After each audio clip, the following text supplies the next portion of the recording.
Plus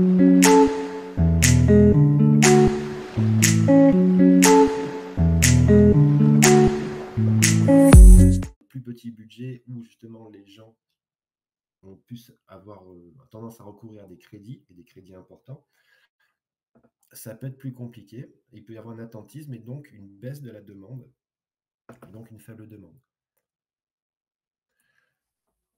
C'est important de sortir de ça parce que ça a des conséquences. Première des choses, c'est l'impact financier.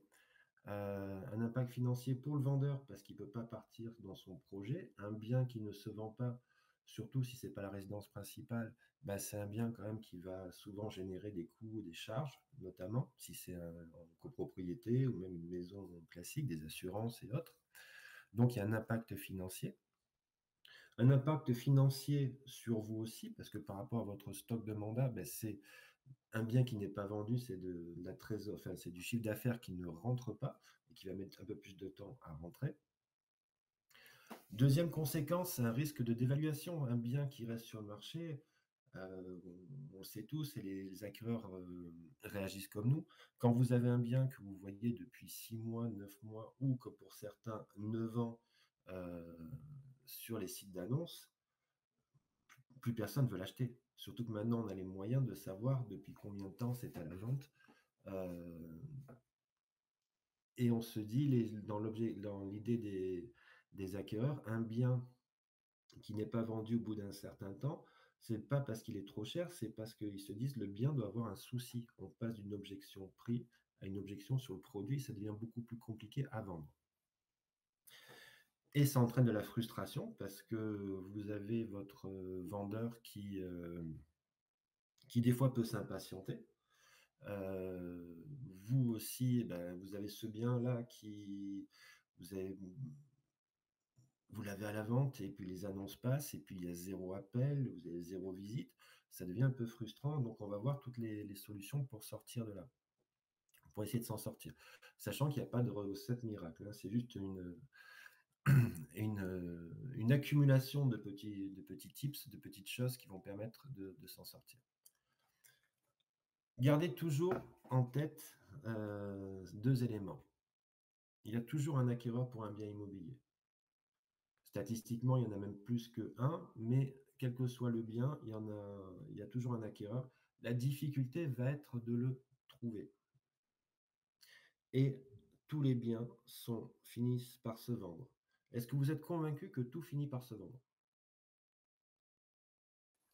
Oui, à partir du moment où les vendeurs acceptent de se remettre en question et de travailler sur la problématique, ben, s'il est mal évalué, s'il y a des travaux, si l'emplacement, quand je dis l'emplacement, c'est-à-dire s'il est à côté d'une voie ferrée ou d'une autoroute et que forcément, ben, ça crée des difficultés et qui travaillent sur voilà, le fait d'accepter de diminuer le prix et de se remettre en question. Mais il faut qu'il y ait un process de changement. Tout à fait. Et là, c'est à vous aussi d'accompagner, d'amener à maturité le vendeur pour qu'il accepte ce changement. On ne peut pas le forcer naturellement. Et notre travail aussi, il y a un gros aspect pédagogique de façon à pouvoir amener un vendeur à prendre conscience des éléments du marché et d'accepter certaines choses. Le, des fois, c'est un peu un accouchement, hein, parce que pour certains, ça va être compliqué d'y arriver. C'est pas forcément évident parce que quelqu'un qui met en vente son bien dans une certaine situation au départ, il y croit. Personne ne passe, un particulier par exemple, ne veut pas passer une annonce en se disant je le mets à ce prix-là, de toute façon, je n'aurai pas d'appel parce que c'est trop cher. Non, il y a toujours un minimum d'espoir au niveau du vendeur. Ce qui est important là aussi, c'est qu'on parle de biens qui ne se vendent pas, mais ça va dépendre aussi de la source. Soit c'est un bien que vous avez rentré, que vous avez estimé et qui ne se vend pas, ça c'est le premier cas. Soit vous récupérez un bien qui est à la vente depuis longtemps sur le marché et qui n'est pas vendu. Ce sont deux cas de figure aussi différents et deux stratégies qui sont à peu près similaires. Mais excusez-moi, j'ai la voix qui part. Le, Qu'est-ce que je voulais dire? Oui, ce qui est surtout important, c'est de savoir qu'il y a toujours une possibilité. J'ai vu des biens qui ont mis 7 ans à se vendre. 7 ans. C'est Beaucoup avaient abandonné. Ce qui est assez important par rapport à ça, c'est que, on peut avoir tendance en tant que conseiller, des fois, à laisser tomber. Un bien que l'on a à la vente, on l'a depuis 6 mois, on l'a depuis 1 an, il y a pas de visite, on peut avoir tendance à l'oublier. On va se dire: «Bon allez, on je le vendrai pas, je passe à autre chose» et des fois, c'est pas par manque de professionnalisme, c'est juste qu'on a d'autres biens à côté qui, eux, ça bouge, donc on s'occupe de plus de cela et puis bon, celui-là, on se dit à un moment donné, on accepte le fait que ce bien ne se vendra pas. Mais si vous gardez en tête que tout finit par se vendre, continuez à suivre, continuez à travailler là-dessus parce que ça va être une vente qui va se rajouter à un moment donné aux autres ventes, que vous faites naturellement. Vous avez des biens qui vont se vendre plus facilement, ben, la vente un peu compliquée d'il y a même 1 an, voire 1 an et demi, eh ben, va venir se rajouter à ceux qui sont un peu plus simples. Même si on est d'accord, on ne peut pas dire qu'il y ait des transactions, qu'elles soient très, toutes simples. Voilà, c'est toujours un petit peu compliqué une transaction, plus ou moins, mais, mais certaines sont plus compliquées que d'autres et certaines sont plus faciles. Alors, il y a 2 axes qui, sont très importants pour les biens qui ne se vendent pas. On l'a vu, on l'a beaucoup dit, je l'ai beaucoup entendu, c'est le prix et la communication. Ce sont les 2 axes. Si vous sortez, ayez toujours une argumentation vous basant, sur ces 2 aspects. D'un côté, le prix et la communication. Si j'ai un bien qui est exceptionnel, qui est au bon prix, mais que personne ne le connaît, il ne se vendra pas. Si maintenant je communique de partout sur un bien qui n'est pas adapté au niveau prix, il ne se vendra pas non plus. Ce qui est très important là-dedans, c'est que vous avez un aspect, le prix, c'est un accord que vous avez avec le vendeur. C'est quelque chose, c'est une stratégie que vous allez pouvoir mettre en place avec le vendeur. La communication, c'est plus de votre ressort. Tout le monde est d'accord avec ça? J'essaie de vous faire intervenir un petit peu, faire bouger, parce qu'en face de moi, j'ai que des avatars qui sont. Ah voilà, ça répond. Vous pouvez répondre par soit dans le chat, oui, soit avec le micro, soit avec les émoticônes, mais c'est bien aussi, vous êtes tous assis, vous êtes figés, et c'est bien de vous voir, vous êtes vivants.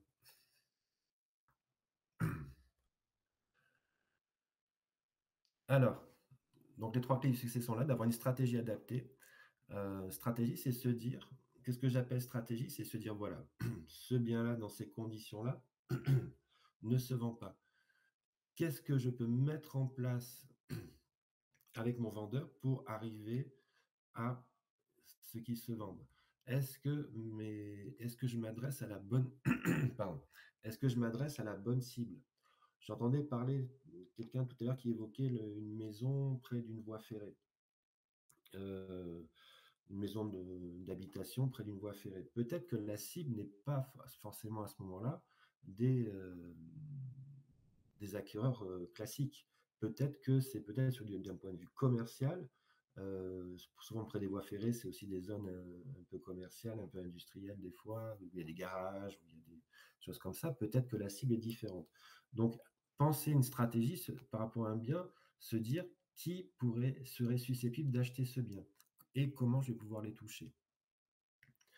Ça, c'est la stratégie qui englobe à la fois le prix, la communication, et cetera. C'est pour ça que c'est placé en haut. Après, naturellement, il y a le prix. Arriver à un prix qui est juste et avoir une communication qui va être, vraiment efficace, qui va être adaptée par rapport à la cible à laquelle vous pensez, pouvoir vendre ce bien.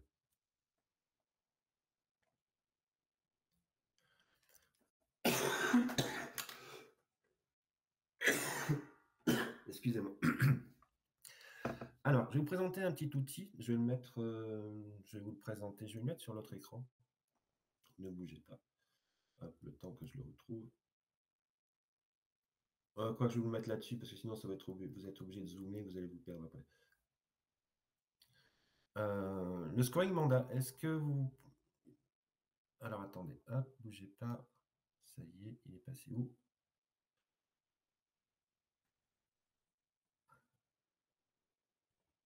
Bon, je vais rester là-dessus pour l'instant, je vous le donnerai en détail après.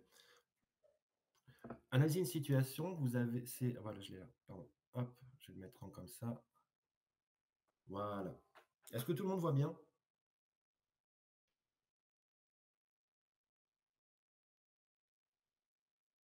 A priori, oui. Oui, c'est bon. Donc en fait, pour pouvoir avoir une vision objective de votre bien, de la qualité de votre bien, je vous ferai passer, va être à votre disposition cette fiche qui consiste à pouvoir évaluer objectivement la qualité de votre bien. C'est très simple à utiliser, c'est-à-dire que l'on prend les critères du bien, les caractéristiques du bien. Est-ce que par rapport à l'estimation, on est de 1 à 5 l'estimation que vous en faites? Ou dans quels critères et donc en face, vous cochez le nombre de points. La motivation du vendeur, est-ce que c'est une motivation 4D? Alors motivation 4D, je pense que vous l'avez vu et que beaucoup connaissent, c'est-à-dire, ce sont les motivations qui sont fortes. Ce qu'on appelle 4D, pourquoi? C'est pour dette, décès, les déménagements et j'oublie toujours le dernier et les divorces. Voilà, ce sont les 4D, ce sont les 4 situations quand les gens se retrouvent dans cette situation-là, bah, il y a quand même un peu urgence à vendre leurs biens et là, ils sont réellement vendeurs. Quand vous n'êtes pas dans une de ces situations-là, ils peuvent être vendeurs ou vendeurs pour des raisons beaucoup plus agréables, hein. Ça peut être aussi l'agrandissement de la famille ou d'autres choses, donc une vraie motivation. Ou des fois, c'est une vente de confort, c'est-à-dire j'aimerais bien vendre, parce que si je vends, ça me permettra d'acheter un autre bien ailleurs, mais si ça ne se fait pas, c'est pas grave. Donc là, on est plutôt sur de la vente de confort, où il y a pas de motivation. Le type de mandat va influencer aussi. Mandat exclusif ou mandat simple quand vous êtes dans la première période de 3 mois, ou mandat simple plus de 3 mois, et ainsi de suite. Je ne vais pas faire tout le détail, et ça vous l'aurez. L'état de présentation, on en parlait tout à l'heure. Est-ce que c'est en parfait état? Est-ce que c'est à rafraîchir ou est-ce qu'il y a beaucoup de travaux? Est-ce que le secteur est recherché? Est-ce qu'il est moyennement recherché? Est-ce qu'il est peu recherché? Est-ce qu'il y a des nuisances? Est-ce qu'il y a des charges des impôts élevés? Est-ce qu'il y a un locataire dedans? Est-ce qu'il y a des clés? Est-ce qu'on a un dossier complet, oui ou non? Et est-ce qu'on a pu mettre un panneau? Donc là, on retombe sur le mandat exclusif parce qu'il n'y a pas de panneau quand il n'y a pas de mandat exclusif.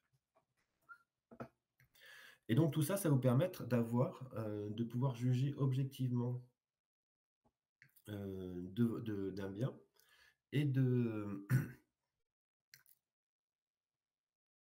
pouvoir savoir sur quel, en fait, ça vous donne tout de suite la réponse, sur quels éléments vous allez pouvoir jouer. Est-ce qu'il faut que je change le type de mandat? Est-ce qu'il faut que je change le prix? Est-ce qu'il faut que je préconise de leur faire des travaux? Parce que là, c'est vraiment pas possible même de faire visiter.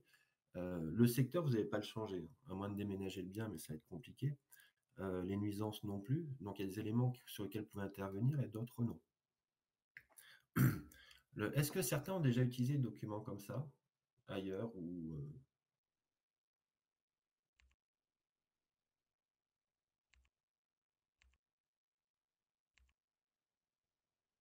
chez KW? Ouais.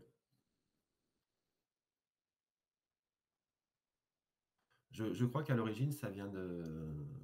Moi, c'est un document que je connais depuis 24 ans et c'est vrai que je le vois apparaître régulièrement dans les différents réseaux. Ça peut servir pour comparer vos mandats aussi, savoir sur quoi. Ça peut être un objectif. Justement, ça permet d'avoir une vision objective de vos mandats qui vous sort un petit peu aussi du côté des fois affectif que vous pouvez avoir avec vos vendeurs. Quand on a des vendeurs qui sont très sympathiques et qu'on adore, on n'est pas forcément des fois objectif par rapport à leurs biens. Eux ne le sont pas, et nous, des fois, on l'est un petit peu moins. Alors, je vais reprendre la présentation. Si elle ne sait pas. Hop.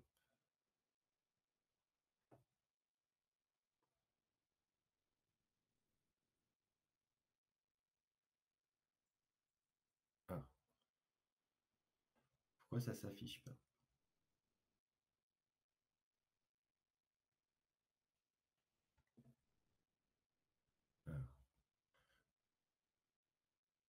pouvez poser la question pendant ce temps-là, parce que là, ça me permet de hop, c'est bon, je regarde si voilà, c'est bon. Alors ça, c'était le scoring. On va aborder les 3 aspects comme on l'a vu au début. La première des choses, ça va être pour la communication et pour le prix, de requalifier le mandat dans la mesure du possible. Requalifier le mandat, c'est-à-dire si on est, requalifier le mandat, de passer d'un mandat simple, si on est en mandat simple, à un mandat exclusif ou semi-exclusif. Deuxième stratégie, à la suite, hein, c'est pas une stratégie alternative, c'est le prix. On va faire en sorte d'analyser et d'essayer d'arriver à un prix qui soit en adéquation avec celui du marché. Et troisième point, on va améliorer la présentation et le marketing du bien. Ces 3 aspects, on reprend le début, la stratégie, le type de mandat, le prix, la communication, tout ça fonctionne ensemble. Et ils sont tous intimement liés parce que quand vous avez un mandat exclusif, vous allez avoir des capacités supplémentaires de commercialisation. Est-ce que tout le monde est d'accord avec ça? Oui. Je vous entends pas. Oui. Oui, oui, oui, tout à fait. D'accord. J'ai Guillaume qui me demande, c'est-à-dire, est-ce que, je vais pas y répondre tout de suite, enfin, je vais vous laisser y répondre. Qu'est-ce qu'un mandat exclusif permet de faire qu'un mandat simple ne permet pas, en termes de communication? Je vous fais participer, hein.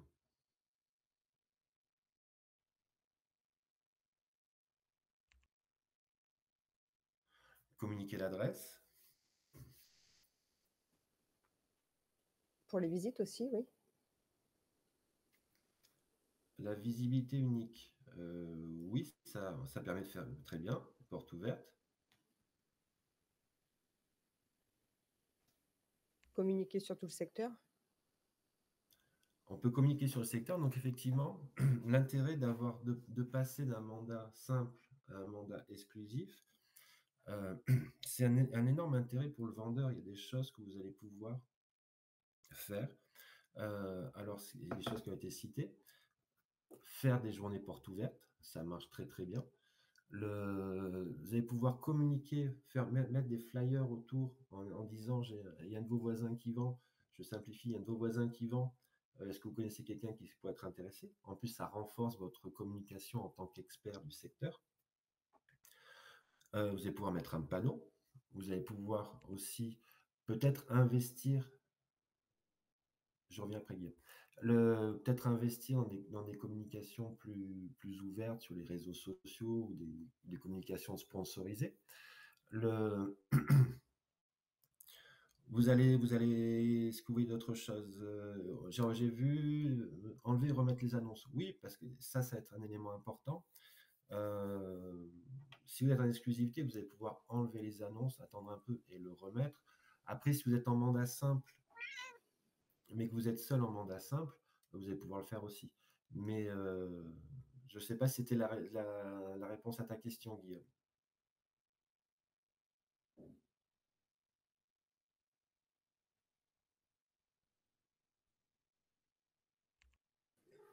Apporter une D'accord. valorisation aussi par la visite virtuelle. La visite virtuelle. En fait, on a une liberté avec l'exclusivité. On peut mettre à disposition du vendeur différents des outils qui sont beaucoup plus importants en termes de communication. Pour lui, ça ne change pas grand-chose parce qu'on est prêt à partager avec d'autres. Donc, c'est pas le privé de toutes les agences. Mais pour nous, ça peut nous ouvrir des portes de communication. Et donc, par rapport au sujet qui nous intéresse, ça va nous permettre peut-être de toucher l'acquéreur qu'on n'avait pas réussi à toucher jusqu'à présent. Ça, c'est le premier point. Les ventes interactives, il y a plein d'autres possibilités. Ce qui est toujours intéressant par rapport à votre activité, c'est de faire la liste de faire la liste des avantages que vous pouvez apporter avec l'exclusivité qui ne sont pas dans le mandat simple, non pas parce que vous ne voulez pas, mais parce que c'est impossible. Alors, ça répond aussi à la question de Guillaume. On ne peut pas faire en mandat simple si on veut vraiment vendre le bien. Bah, en mandat simple, si tu fais des portes ouvertes, tu cours le risque de te faire doubler. Si tu mets un panneau et que les propriétaires habitent le bien, tu vas te faire doubler. Si tu fais des lignes de proximité, bah, les gens vont peut-être trouver la maison tout seuls.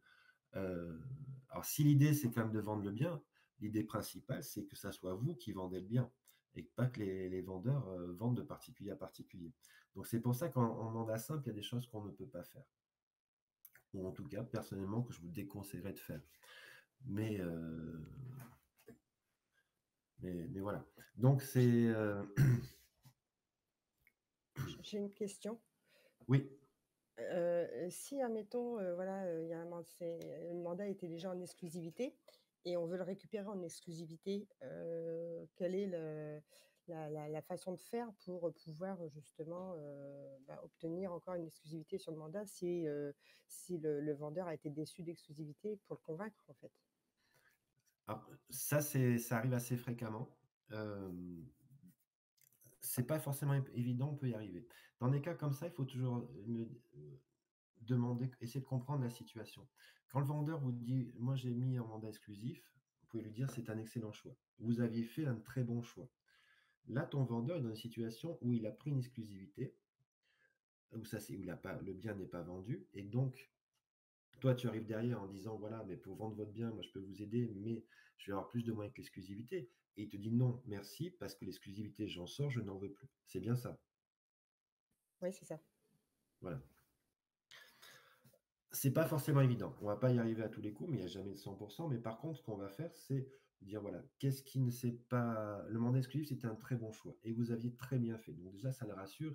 Il n'est plus dans l'idée j'ai fait une connerie quand j'ai essayé le mandat exclusif, parce que là, vous lui dites c'est une très bonne chose. Maintenant, qu'est-ce que l'agence vous a réellement apporté? Parce que certains de nos confrères, ils prennent des mandats exclusifs, mais ils n'en font pas plus que s'ils avaient un mandat simple. Quelle a été vraiment la plus-value apportée par l'agence? De façon à faire comprendre à ton vendeur que le problème, ce n'est pas l'exclusivité. Le problème, c'est les moyens qui ont été mis en place. Mais l'exclusivité, en aucun cas, ne peut être une source pour ne pas réussir à vendre un bien. Une exclusivité ne va jamais empêcher de vendre un bien, bien au contraire. Tu peux insister en disant, mais voilà, vous, votre souci, c'est vraiment de votre bien. Euh, Laissez-moi travailler à 100% en exclusivité. Je vais pouvoir travailler à 100%.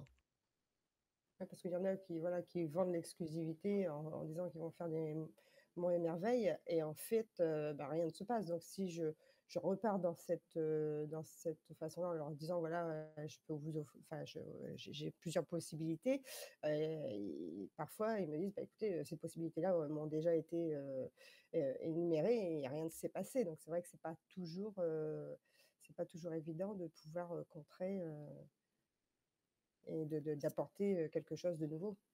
C'est pas toujours évident, mais comme tu l'as dit, il faut écouter ton vendeur, Ouais. ce qu'il exprime. Mmh. Et il dit pas, je veux pas d'exclusivité. Le problème, il vient pas de l'exclusivité, il vient du fait que les services qui ont été proposés n'étaient pas suffisants ou ont été défaillants. Mmh. Vous, de votre côté, il ne faut pas vendre du rêve. Il faut Ouais, avoir ouais, toujours une ouais, relation à votre vendeur, c'est une stratégie avec lui. Vous êtes associés, vous allez dans la même direction. Vous signez un ouais. mandat, quand vous signez un mandat, vous êtes ensemble. Le vendeur, c'est votre client. Euh, il ne faut pas vendre du rêve. Par contre, moi, il y a une phrase que je disais souvent et que je dis encore souvent, c'est je suis agent immobilier, je ne suis pas magicien. Oui, On ne sait pas vendre tous les biens. On ne peut pas vendre tous les biens. On ne peut pas promettre des choses et arriver et dire voilà, bah, écoutez, si vous me le confiez, en une semaine, c'est vendu. C'est oui, possible, mais on ne peut pas le garantir. Voilà. Ce qu'on peut garantir à nos clients, c'est de faire le maximum pour eux. Et surtout, dans une situation du sujet d'aujourd'hui, on a quand même des gens qui sont un peu fragilisés. Ça fait un moment que le bien est à la vente. Ils sont ils ont moins de certitude que ce qu'ils auraient pu en avoir avant. Quand vous prenez un particulier qui met son annonce sur le bon coin et vous le contactez, vous prenez son bien à la vente, bon, là, il est plein de certitude en disant, mais si je vais le vendre et ça va bien se passer. Mais quand vous avez un propriétaire qui a son bien depuis 6 mois, 9 mois et qui en plus a un réel besoin de vendre, il va être beaucoup plus dans l'écoute des solutions que vous allez pouvoir lui apporter. Mais vous allez lui apporter, lui proposer des solutions, expliquer ce que vous allez faire pour lui, mais en aucun cas vous pouvez garantir le résultat. Ouais, je suis d'accord. Mais parce que bien souvent, quand ils prennent une exclusivité comme ça, ils se sentent donc pour eux coincés parce que voilà, ils ont pas d'autres opportunités. Bon après, il faut leur expliquer, aussi le fait du simple. Mais, parfois, bah, ils se reportent vers le simple en disant: «Voilà, je vais ouvrir la porte à tout le monde parce que, voilà, l'exclusivité n'a rien apporté» et donc, et c'est pire parce que forcément, Eh ben, mais, après pour en faire entendre raison, c'est compliqué. oui, mais après tu peux tout simplement lui dire, est-ce que vous aimeriez avoir la liberté de vendre par vous-même tout en ayant les avantages de l'exclusivité? D'accord. Mmh. Là, il va te répondre oui, normalement. Et là, tu peux lui proposer un mandat semi-exclusif. D'accord. C'est une porte de sortie très intéressante, parce qu'il faut savoir que la plupart des mandats exclusifs des grands réseaux sont en fait des mandats semi-exclusifs. Que ce soit Century 21, chez Keller Williams ou autres, ce sont des semi-exclusivités. Le... Ce qui est plus compliqué, parce que là, le cas n'a pas été abordé, c'est si c'est votre mandat et que vous l'aviez déjà en exclusivité. Là, ça va être plus compliqué Mmh. de le renouveler. Tout dépend de comment vous l'avez anticipé en amont. Quel travail vous avez fait en amont par rapport à ce propriétaire-là. Je m'explique, c'est que si c'est votre mandat qui ne se vend pas, est-ce que vous avez, quand vous avez fait l'estimation, est-ce que vous avez fait une bonne estimation? C'est des questions objectivement à se poser. On peut se tromper sur une estimation. On peut se tromper. Vous dire, est-ce que l'estimation était bonne? Est-ce que quand mon estimation était à ce prix-là et que lui m'a dit qu'il en voulait beaucoup plus, quelle a été ma réaction? Est-ce que je n'ai rien dit et donc je lui ai laissé penser que ça pouvait peut-être se vendre à ce prix-là? Ou est-ce que je lui ai dit déjà en amont, écoutez, on va partir sur votre prix, mais moi, je ne peux pas vous garantir de résultat sur ce prix-là. Par contre, plus on va se rapprocher du prix de mon estimation, plus on aura de chances de vendre. Si on a dit ça en amont, tout le reste sera Mmh. plus facile après. Donc ça Mmh. dépend aussi de la situation antérieure du bien. Est-ce que c'est vous qui l'aviez? Est-ce que c'est quelqu'un d'autre qui l'avait à la vente? Et qu'est-ce que vous avez fait en amont? Plus vous allez prévenir en amont, plus ça sera facile. Mmh. Il faut être transparent. Il faut être transparent, il n'y a rien à cacher. Et puis c'est une transparence et c'est une question d'honnêteté intellectuelle. Si la personne, je vous prends l'exemple d'un client, l'estimation, au bout du monde, on était à 530 000 euros. Il en voulait 650. C'était pas possible de prendre un mandat dans ces conditions. Des fois, il faut se dire, ben voilà, non, je ne prends pas le bien. C'est pas sur un malentendu que ça va se vendre 180, je sais plus comment on dit, 100 000 euros de plus. Ça n'arrive jamais. Bah, ça peut arriver, parce que tout peut arriver, mais moi, personnellement, en 30 ans d'expérience, j'ai pas vu de bien qui se vendait 100 000 euros de plus comme ça en un claquement de doigts. Donc voilà, il y a ça aussi, tout ce qu'on a fait. Quand vous acceptez un mandat à un certain prix, et quand vous le signez, en fait, soit vous êtes d'accord avec ce prix-là et le propriétaire l'entend, et donc après, il peut être déçu de ne pas comprendre pourquoi vous allez lui reparler. C'est compliqué de lui reparler du prix après. Par contre, si au niveau du bien, vous avez dit, voilà, ce prix-là, ça va être compliqué, je veux bien tenter, on va appeler ça le prix de tentative. Mais par contre, si ça ne se vend pas, qu'est-ce qu'on fait dans 1 ou 2 mois? À combien on redescend et de combien? Si vous faites tout ça, ce travail en amont, ça va vous permettre, ça va vraiment aplanir, ça va vous donner de la facilité pour la suite et pour pouvoir renégocier tout ça. Donc voilà pour le premier des éléments, puisqu'on parle les trois éléments principaux, c'est bon, la stratégie, la communication et le prix. l'exclusivité est un élément qui va vous permettre, enfin, passer en exclusivité va vous permettre d'avoir plus de communication et donc forcément de pouvoir toucher plus de monde et peut-être les personnes qui sont intéressées que vous n'avez pas pu toucher jusqu'à maintenant. C'est bon pour ça? Il y a d'autres questions sur l'exclusivité?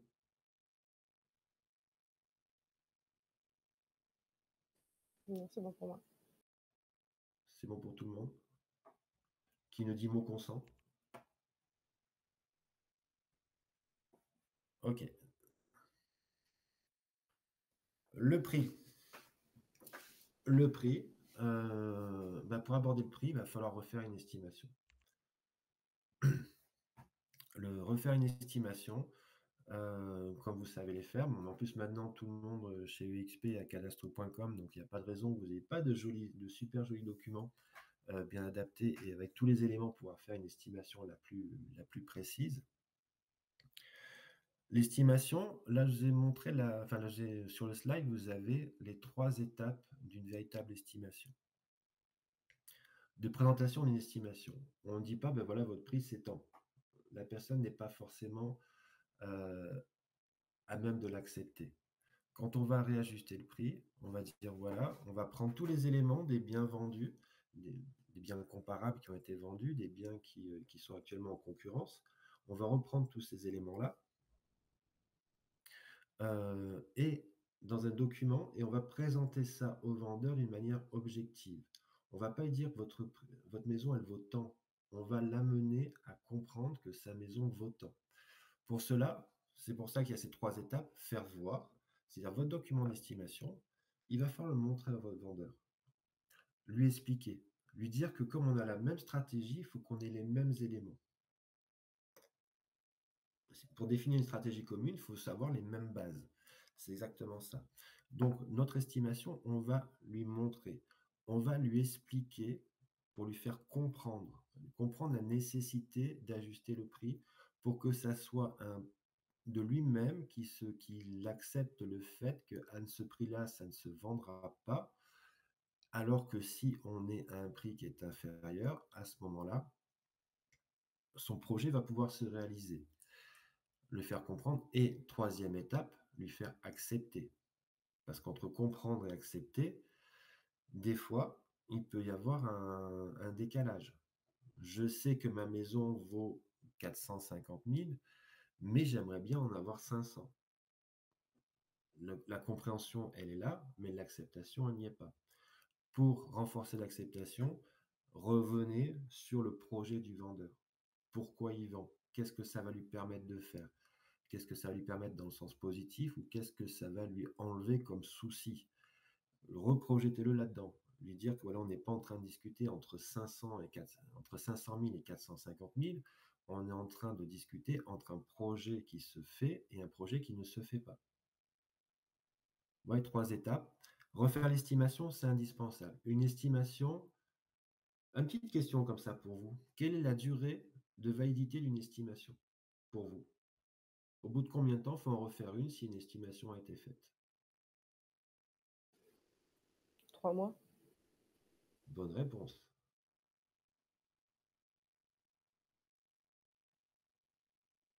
Je dis bonne réponse, donc tout le monde va dire 3 mois, mais tout le monde 6 mois grand max.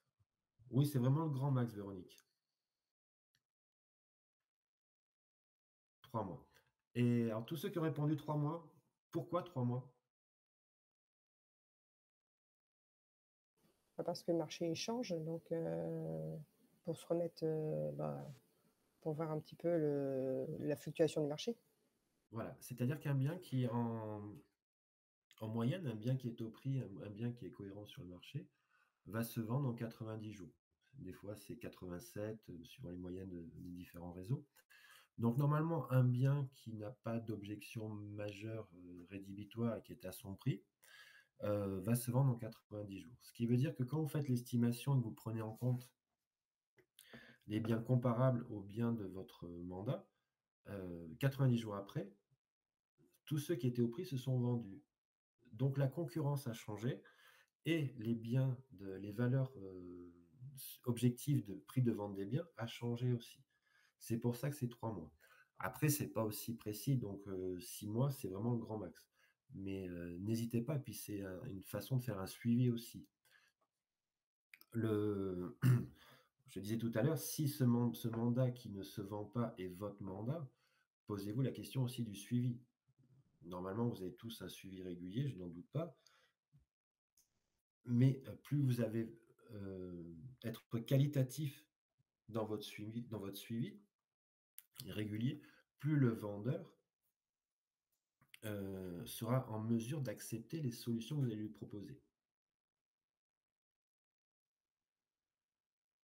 Est-ce qu'au niveau du prix, vous avez des questions sur la négociation du prix? Non, mais par contre, ça serait peut-être bien, c'est de faire, heu, un petit rappel peut-être sur, plus tard, sur, comment établir en fin de compte l'estimation du prix. Parce que je savais que tout à chacun, on le fait différemment, et voir un petit peu les stratégies, pour pouvoir faire une bonne estimation, en fait. Oui, alors je veux bien en parler, alors je regarde juste une chose. Ouais, regarde, hop, OK. Moi, je sais que Oui, c'est je veux bien vous toujours en plus, il me reste 10 minutes, donc je vous propose de passer 10 minutes sur le prix et on verra tout ce qui est communication en deuxième partie de journée. Oui, au niveau du prix. Alors les éléments qui vont en fait influer sur le prix d'un bien immobilier, il y a le contexte économique général, mais ça on peut rien y faire. Il peut y avoir le contexte local, économique local, parce que même si la situation économique en France se porte plus ou moins bien, ben, il y a certaines zones où ça peut être un peu plus compliqué, donc ça, on peut pas agir dessus. Qu'est-ce qui va définir le prix d'un bien? Il va y avoir aussi les biens qui ont été vendus, des biens similaires ou comparables.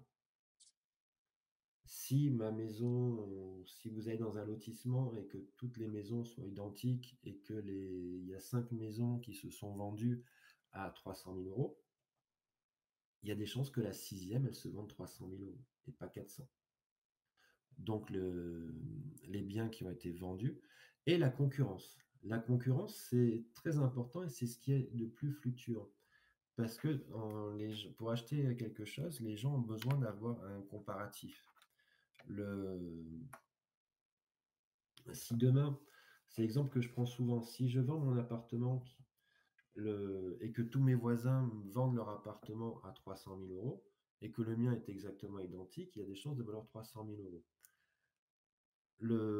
Si demain, tous mes voisins vendent 200 000 euros, mon appartement, je ne le vendrai jamais 300 000 euros. Je vais être obligé d'attendre que mes voisins vendent à 200 000 euros pour pouvoir peut-être prétendre à 300 000 euros parce qu'il se retrouvera tout seul.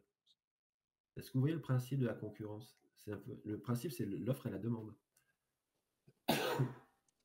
Ouais, ouais, mais parfois, des fois, les biens sont difficilement comparables avec d'autres. Tout dépend après les endroits où on se situe. Donc, des fois, on est obligé de se comparer à des villes similaires, si vraiment on est excentré. Et c'est vrai que c'est un petit peu plus C'est ça, oui. compliqué.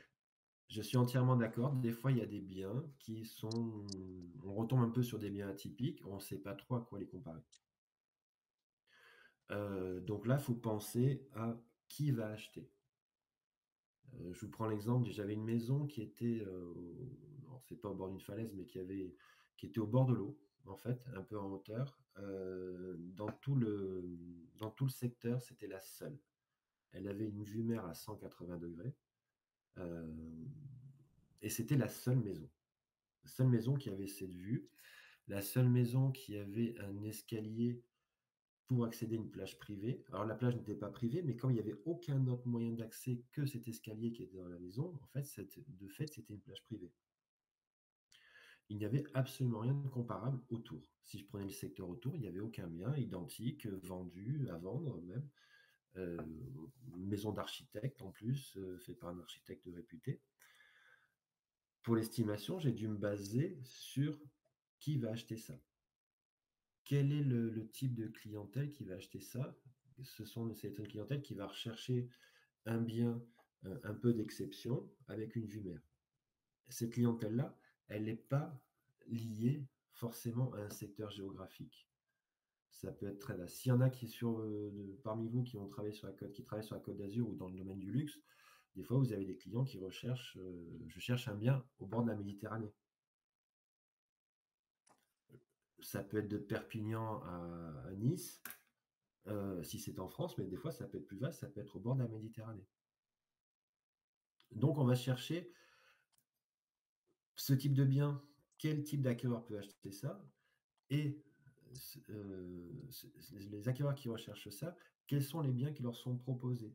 On va essayer de trouver des comparaisons qui sont peut-être peuvent sembler un peu bancales, mais en tout cas, c'est la seule façon de faire pour des biens qui sont complètement atypiques.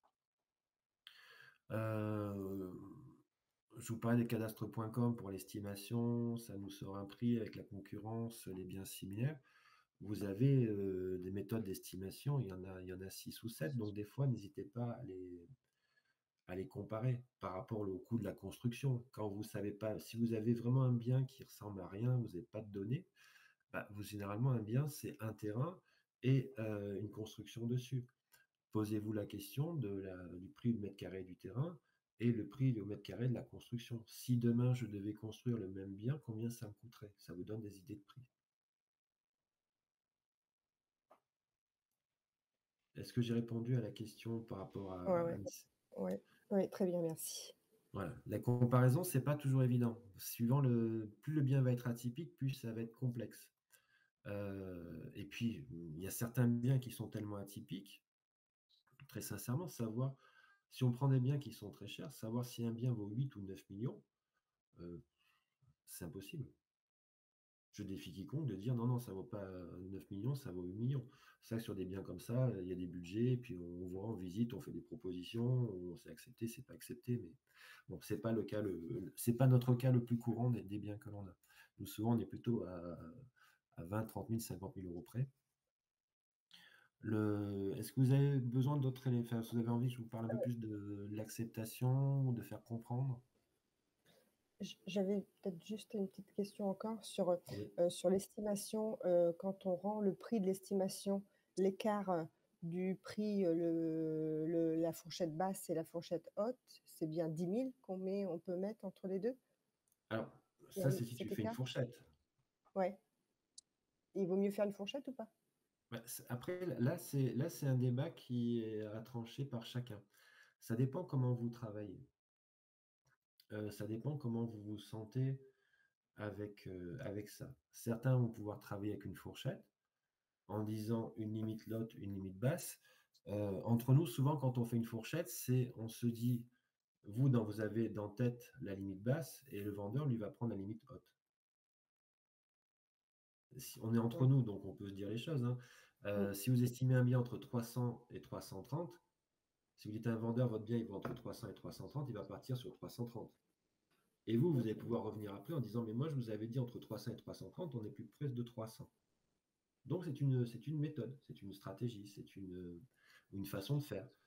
On peut aussi partir sur un prix. Se dire, voilà, par rapport à toutes les données objectives que j'ai sous les yeux, votre maison devrait se vendre à ce prix-là. Mais c'est jamais un prix de vente, en fait. C'est un prix qui va générer des visites. C'est ça qui est intéressant. Dites toujours à un vendeur, voilà, le prix, je pense qu'à ce prix-là, ça va pouvoir générer des visites. C'est l'intérêt. Quand on passe en communication, quand on affiche un prix, c'est pour générer des visites. Après, on voit. Après, on peut ajuster. On peut avoir une proposition à laquelle on dit oui ou on dit non, mais on va avoir des choses concrètes. Et là, le prix aussi va se dessiner. Je vous parlais de l'estimation, surtout pour un bien qui n'est pas vendu. Là, on n'est pas ce qu'on parle d'actualiser l'estimation. On a quand même d'autres éléments. Mis à part les biens vendus similaires, on a aussi les éventuelles propositions qui ont pu avoir sur ce bien-là. Si ma maison est à 400 000 euros, mais que le vendeur il vous dit oui, non, mais ça fait un an, c'est pas vendu, est-ce que vous avez des propositions? Bah oui, j'en ai eu 5 à 350 que j'ai refusé. Il va falloir l'orienter sur le fait que peut-être que 350, c'est le prix. Ouais. Voilà. Si 5 personnes ont proposé 350, il y a des chances que le prix soit sur 350. Il faut l'amener à le comprendre, ça.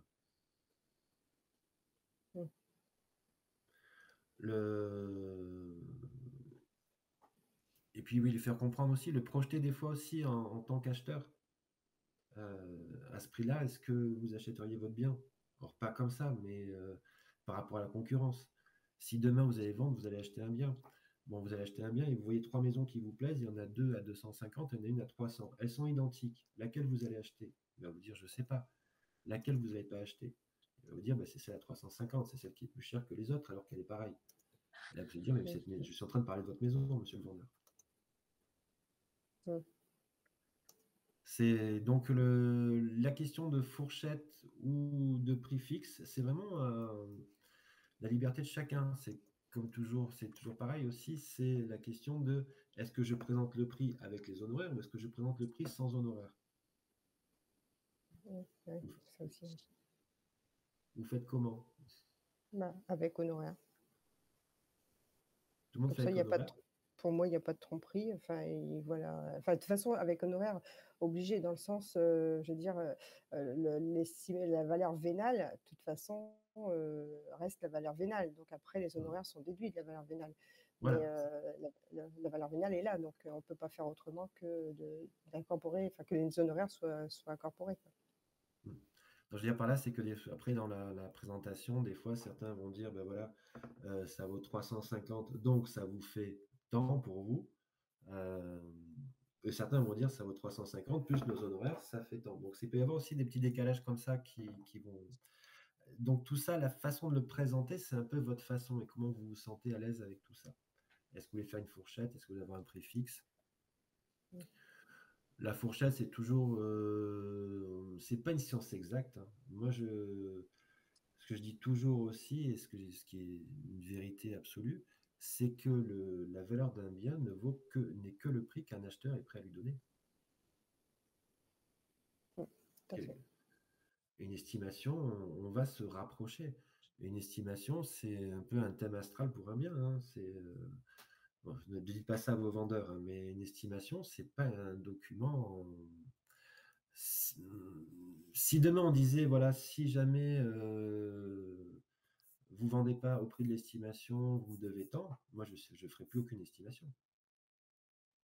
On s'engagerait pas sur une estimation. On va essayer d'avoir le maximum de données et par rapport à ça, présenter objectivement en disant voilà, le marché semble indiquer. Et encore une fois, je reviens, je vais clôturer là-dessus et on verra la suite tout à l'heure. Faire accepter, c'est ça. C'est qu'une fois qu'on a présenté les différents éléments au niveau du prix, c'est de dire à son vendeur, par rapport à tous ces éléments-là, à combien vous pouvez vous imaginer, vous pensez qu'on peut proposer le bien. Il faut que ça soit, à votre avis, à combien faut-il proposer le bien pour que, compte tenu de ces éléments, le bien puisse générer des visites. Mm. C'est au vendeur de se positionner. Après, on peut donner, souvent ils vont dire, oui, et vous en pensez quoi? Mais bon, c'est d'abord commencer par ça. C'est par rapport à tous ces éléments. Maintenant que vous avez tous ces éléments-là, comment vous positionnez sur le marché et à combien? C'est Mm. son choix, c'est son bien. Son bien, son choix. À vous de l'accompagner. Voilà, mais écoutez, il est 10h32. Est-ce que ça vous a plu? Est-ce que ça Ouais, vous a intéressé? ouais, très intéressant. Merci encore. Décalage entre les deux. Il y a des secteurs où ce qui s'est vendu il y a 4 mois, les prix sont plus les mêmes maintenant. On le voit par rapport à la concurrence, donc c'est pour ça que l'estimation, rassurez-vous, n'est pas une science exacte.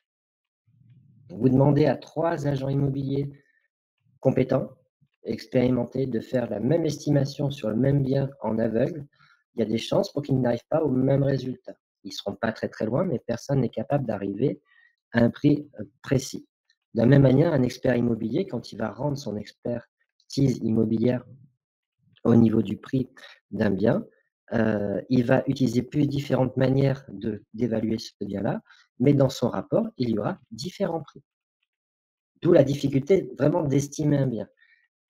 Encore une fois, le discours vis-à-vis du vendeur, c'est d'avoir le prix d'un bien qui va générer des visites. Le prix définitif du bien, c'est celui qu'un acquéreur paiera le jour de l'acte authentique. là, on pourra dire ce bien vaut ce prix-là. Il y a beaucoup de paramètres.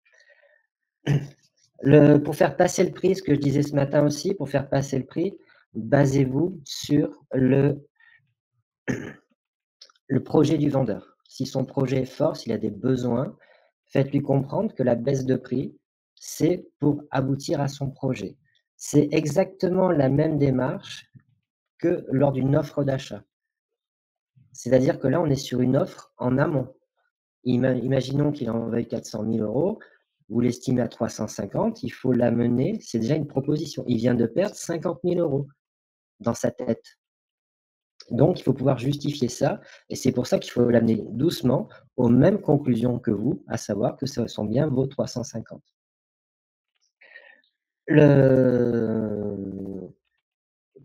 Éventuellement, suivant les secteurs, si c'est suivant son projet, si la baisse générale des prix est justement est générale et partout sur le territoire français, il est évident que dans tout le secteur, il est évident que la baisse que lui va les 10 les 15 ou les 20 qu'il va perdre sur la vente de son bien, ce sont si c'est pour racheter derrière, il va pouvoir bénéficier de cette même baisse. C'est un argument qui des fois ne fonctionne pas, mais qui par moment peut être aussi assez judicieux. Voilà au niveau du prix. On va aborder tout ce qui est communication. Je vais passer ça. On a, d'une part, un bien qui ne se vend pas. Ce bien a un prix et il a une communication. Il faut que, quand on veut changer tout, il va falloir, en fait, transformer ce bien en un nouveau bien. Le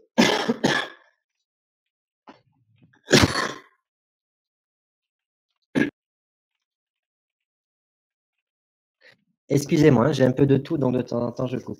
L'idée, c'est que quand je vous disais tout à l'heure, un bien qui est trop vu, qui est depuis trop longtemps sur le marché, tout le monde l'a vu, il faut que vous réussissiez à faire ce tour de magie, de le transformer en un bien nouveau. Ça va passer, on l'a vu, par le prix, mais des choses qui, des fois, ne sont pas faites. Quelques idées à essayer et on va en voir plusieurs dans le détail. Rafraîchir les photos.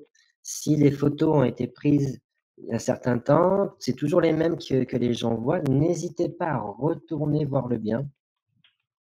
D'étudier les photos, vous dire objectivement: «Est-ce que cette photo, elle est bonne? Est-ce qu'il y aurait pas une meilleure à prendre?» quitte à refaire des photos du bien. Peut-être qu'il y a des choses qui ont été changées, il y a peut-être des choses qui c'était pas la même saison. Si vous avez pris des photos au mois de décembre, du jardin, bah, c'est pas la même chose si quand on va arriver au printemps, peut-être que ça sera plus lumineux, que ça sera plus joyeux, plus attrayant. Et par rapport à ça, c'est quand même, c'est vous donner plus de chances de présenter le bien. Ce qui a été fait avant ne fonctionne pas, donc il faut penser à imaginer d'autres choses et visuellement que le bien ait l'air différent. N'hésitez pas à poser des questions. Ou intervenir quand vous avez quelque chose, à dire. D'accord? L'idée, c'est que ça soit interactif, sinon je parle tout seul et je vous vois en petit avatar assis, donc je ne sais pas si vous êtes avec moi ou pas et c'est important pour moi de savoir que vous êtes avec moi. Voilà, les petits pouces aussi, ça fonctionne. Le Donc rafraîchir les photos, modifier la description. Il se peut que le texte, qui a été rédigé, bah, finalement ne porte pas ses fruits. Donc l'idée, c'est peut-être aussi de modifier le texte pour attirer d'autres personnes. Puisque ça n'a pas fonctionné jusqu'à maintenant, le seul risque que vous prenez à modifier, c'est d'attirer d'autres personnes. J'ai marqué: «Rédiger une annonce en utilisant le son case». Est-ce que vous savez ce que c'est? Non. Non. Je vois Guillaume dit: «Non, non, non». Alors non, on appelait ça aussi le son casse aussi. Il y a le «e» qui s'est rajouté. Non, non, non, je vois que des noms. Je regarde. Bon, j'ai une majorité de non pour l'instant. Alors le son casse, vous allez vous le retrouverez facilement. Là, je vous en donne 2. Je vais simplifier. C'est une ancienne méthode marketing qui avait tendance à qui est très utilisée dans tous les commerces, en fait, pas que l'immobilier, c'est pas lié à l'immobilier, qui s'est basée sur les habitudes de consommation des gens. Qu'est-ce qui fait qu'une personne achète un produit ou un bien immobilier? Quels vont être ce qui va me pousser à l'achat? Et donc c'est un acronyme parce que le S, c'est pour les personnes pour qui la sécurité va être importante. Si j'achète un produit, quel qu'il soit, ce qui va être important peut-être pour moi, c'est la sécurité. Le O, ça va être pour l'orgueil. Le N pour la nouveauté. Le C pour le confort. Le A pour l'argent. Le S pour la sympathie. Et le E pour l'aspect écologique. C'est-à-dire que ce principe marketing part du principe que vos motivations d'achat vont être définies par rapport à votre tendance dans un ou 2 de ces éléments au niveau du son casse. Peut-être certains, achètent des choses uniquement parce qu'ils font une bonne affaire. Vous avez des clients qui peuvent être comme ça. Il y a des clients qui vont acheter des, des téléphones ou des voitures parce que c'est pas pour leur qualité, leur sécurité. Ça va être parce que c'est une belle voiture et parce qu'ils ont un peu d'orgueil en eux. Est-ce que vous voyez ce que je veux dire par rapport à ça? Est-ce que ça vous parle mieux comme ça? Oui, tout à fait. Alors n'hésitez pas quand vous parlez, vous avez un petit mégaphone, il faut qu'il soit jaune, parce que sinon si vous êtes loin, je vous entends je vous entends loin, c'est normal. Voilà, donc en fait, l'idée, c'est de se dire: «Bon, puisque je veux toucher le maximum de personnes, qu'est-ce qui dans mon texte va toucher les gens qui sont sensibles à la sécurité? Qu'est-ce qui dans mon texte va toucher les gens qui sont sensibles au niveau de l'orgueil? Qu'est-ce qui dans mon texte va toucher les gens qui vont être sensibles à l'argument nouveauté?» Alors c'est pas évident à faire comme ça, même si ça se faisait déjà avant, mais maintenant nous avons des outils. Si vous prenez tout simplement votre annonce que vous avez rédigée, vous la copiez dans ChatGPT et vous lui demandez de refaire l'annonce en utilisant la méthode marketing du son case et vous allez voir le résultat. Il va retransformer votre annonce et il va tourner les différents éléments de façon à ce que ça puisse toucher toutes les cibles potentielles, tous les types de son case de façon à pouvoir toucher le maximum d'acquéreurs. Ça, c'est important, c'est peut-être quelque chose, je vous invite à vous pencher dessus parce que comme toutes les méthodes marketing, c'est pas des choses ou les méthodes commerciales, c'est pas des choses qu'on peut appliquer, comme ça d'une manière brute.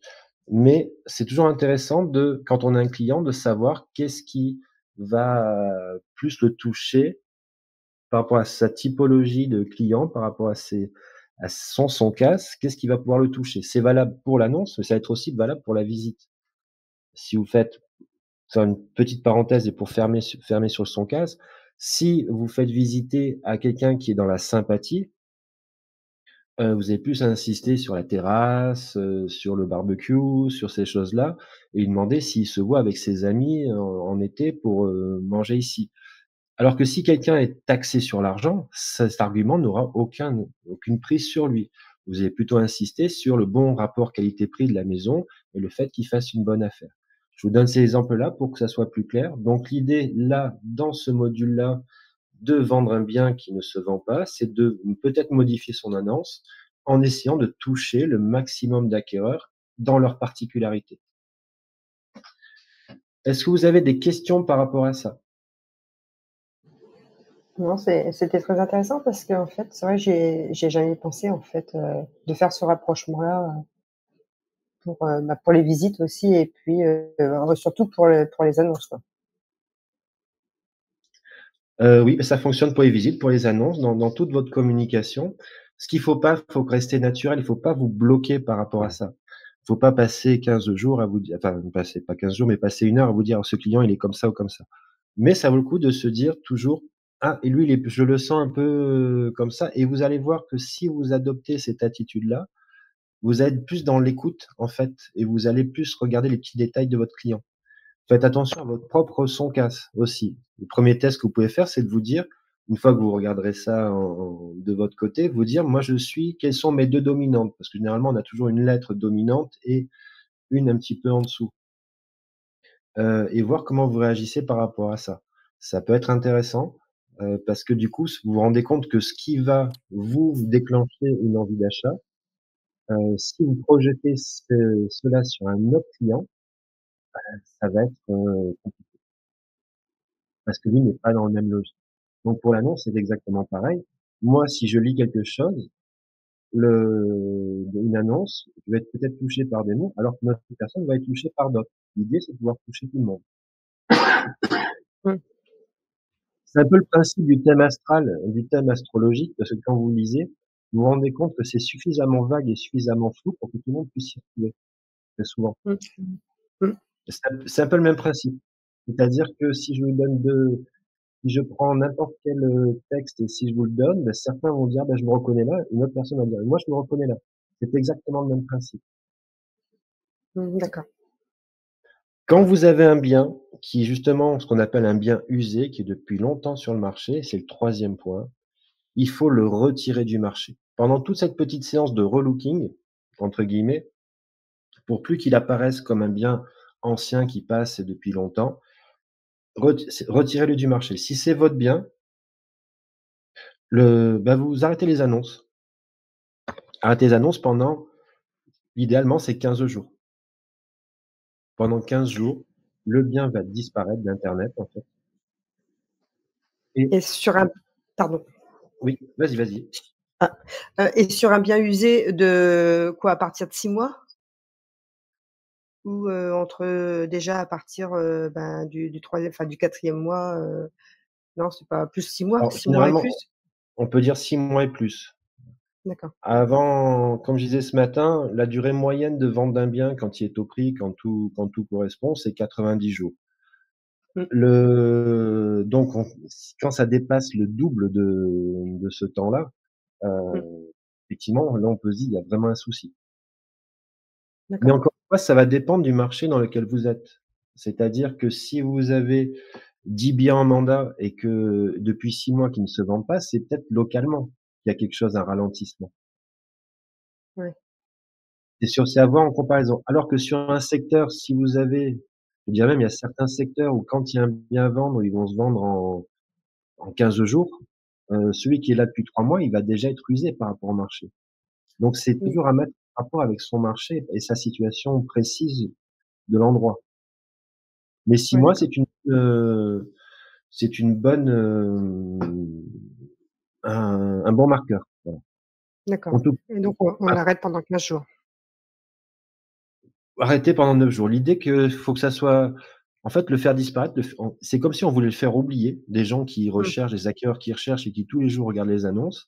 Là, ils vont se dire: «Qu'est-ce qui se passe dans leur tête?» C'est-à-dire qu'ils voient ce bien, ils disent: «Oh là là, il est encore à la vente. Oh là là, il arrive pas à vendre, il arrive pas à vendre, il arrive pas à vendre» et là, le bien disparaît.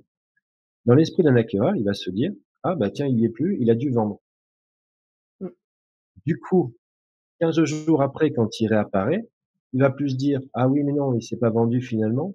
Il va jamais penser, en fait, qu'il a été retiré du marché. Il va se dire: «Il a été vendu, mais peut-être qu'il y a eu un souci au niveau de l'acquéreur, mais si quelqu'un l'a voulu l'acheter à un moment donné et n'a pas pu, c'est qu'il était intéressant» et comme il va Ouais. voir un nouveau jour avec de nouvelles photos, c'est plus du tout la même logique. C'est pas le truc qui traîne depuis, Mmh.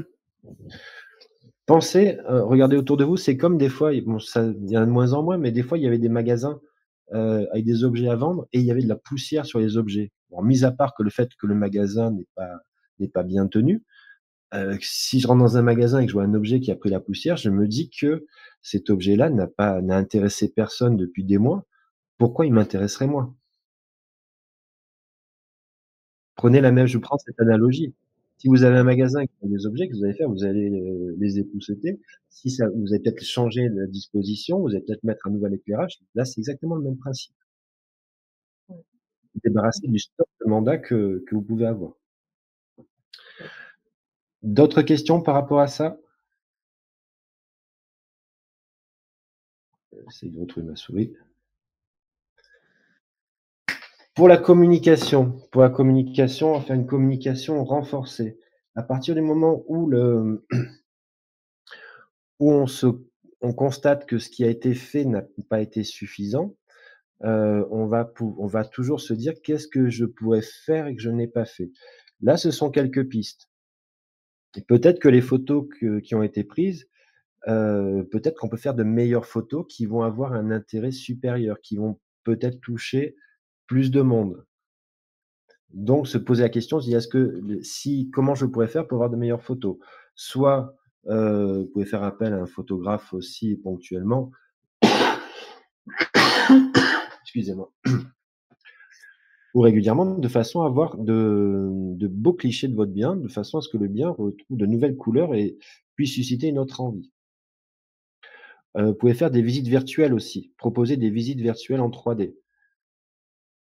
Ça peut être une autre source pour toucher d'autres clients, pour essayer d'attirer des personnes qui sont peut-être un peu plus loin géographiquement, pour essayer de leur faire visiter avant, de proposer, des choses nouvelles, de présenter le bien encore sous une autre fois et de rajouter un élément de communication. Les réseaux sociaux, le marketing digital, donc là, je vais pas rentrer dans le détail parce que ça peut faire l'objet d'autres formations beaucoup plus, détaillées, enfin poussées. Mais pensez aux réseaux sociaux. La vente d'un bien, ce n'est pas, même si je sais que sans doute beaucoup parmi vous, le font déjà et chez XP, on en a beaucoup qui le font déjà et très bien. Hem, mais des fois, faut se dire: «Voilà, si je le fais pas, est-ce que si comment je pourrais faire pour présenter ce bien sur les réseaux sociaux? Qu'est-ce que je peux faire pour commercialiser sous cet angle-là?» Et là, vous avez différents canaux, qui vont de la vidéo, que ça soit sur Instagram, enfin la photo ou de la vidéo sur Instagram, jusqu'à des publicités plus classiques sur Facebook, des publicités sponsorisées. Toutes ces choses-là, ce sont des moyens de communication différents parce qu'il n'y a pas que les portails de diffusion. Il y a aussi ce que vous pouvez faire de votre côté. Est-ce que vous avez des questions par rapport à ça? Non, c'est bon pour moi. Par rapport à je ne sais pas si vous avez vu que, ou si vous avez déjà assisté, Cadastre, fait des formations toutes les semaines. Cadastre.com. Oui, j'ai déjà assisté, oui. Voilà, tu as déjà assisté. C'était Oui, Sylviane qui a parlé, hein, parce que ça oui, paraît, c'est ouais. ça. Voilà. Ah, Bah, oui. ces formations sont Ouais, très c'est très bien bien. faites. Ouais. Elles sont très bien faites et il y en a qui sont faites sur les réseaux sociaux. Donc si ça peut vous intéresser pour une première approche, n'hésitez pas à aller les voir. C'est notamment tout ce qui va être communication, publicité sur Facebook et après, chez XP, je crois qu'il y a d'autres formations qui vont être prévues aussi sur les réseaux sociaux, par d'autres personnes plus spécialisées. Mais voilà, le marketing digital, c'est pas on peut pas ne faire que ça, mais c'est aussi un outil pour commercialiser les biens parce que vos acquéreurs, bah, ils sont, de l'autre côté de leur ordinateur, ils sont sur les réseaux sociaux aussi. Donc peut-être pouvoir les toucher comme cela et se poser la question de savoir comment, pour et la façon la plus pertinente par rapport à ça. Le homestaging le homestaging, je ne sais pas si certains ou certaines d'entre vous ont vu déjà des émissions de vente de maisons aux États-Unis. Pour ça, ah, il y a quelqu'un qui crie. Oui. Moi, j'en ai vu une récemment, je sais plus ce que c'était. Enfin, j'en ai vu plusieurs, mais très souvent, surtout quand les maisons sont peu meublées ou pas beaucoup meublées ou les meubles ne correspondent pas, ils n'hésitent pas à venir avec un camion de déménagement.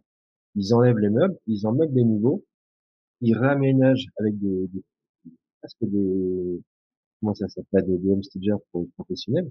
Des décoratrices, on va chercher le mot, des décoratrices d'intérieur, ils réaménagent la pièce, ils prennent des photos et ils utilisent ça aussi pour les portes ouvertes. Mais c'est une mentalité qui est un petit peu différente. Parce que je ne me vois pas personnellement, très sincèrement, et je ne pense pas que vous voyez, avoir votre propre camion de déménagement Mmh. toujours à aller dans un bien, passer du temps à sortir les meubles de vos propriétaires, les remplacer par ceux que vous utilisez pour le homestaging, pour faire les visites, pour faire tout ça et après pour ramener tout ça. Donc ça, mais c'est une possibilité. Pensez toujours au homestaging dans le sens aménagement, agencement, de façon à ce que le bien soit présenté sous son meilleur jour. Et ce qui est surtout, ce qui est un énorme avantage qui n'existait pas quand j'ai démarré, c'est que le home staging, vous pouvez le faire en virtuel. Est-ce que certains d'entre vous ont déjà testé ce genre de choses? Ouais, j'ai déjà fait. Oui. Avec quel outil? Je l'ai fait, mais j'ai pas pris je l'ai fait en gratuit. Celui qui est le plus connu, c'est, je sais même plus d'ailleurs. Mais des fois, c'est un peu déformé parce que parfois les chaises, elles ont 5 pieds, donc c'est vrai que c'est un petit peu, des fois, ça dépend ce qu'on met dedans, mais, Ouais. mais c'est vrai que parfois ça fait un petit peu, on voit que voilà, je sais pas s'il y a des outils plus performants ou pas, mais, après moi je l'avais pris en gratuit, je sais plus ce que c'était comme, mais j'ai arrêté parce que je trouvais que c'était pas top.